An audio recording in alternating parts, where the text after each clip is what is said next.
માંગવો હતો મારે તારો હાથ, પણ થઈ ભૂલ એટલી કરી ના શક્યો તારા ઘરે રજૂઆત।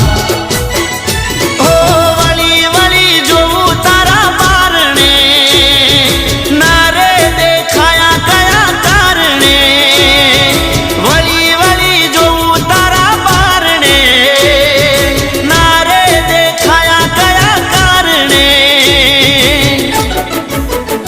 માફ કરજો ભૂલ થઈ હોય જાણે અજાણે, માફ કરજો ભૂલ થઈ હોય જાણે અજાણે।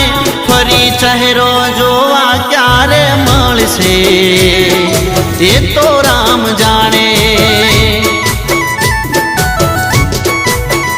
ફરી ચહેરો જોવા ક્યારે મળશે એ તો રામ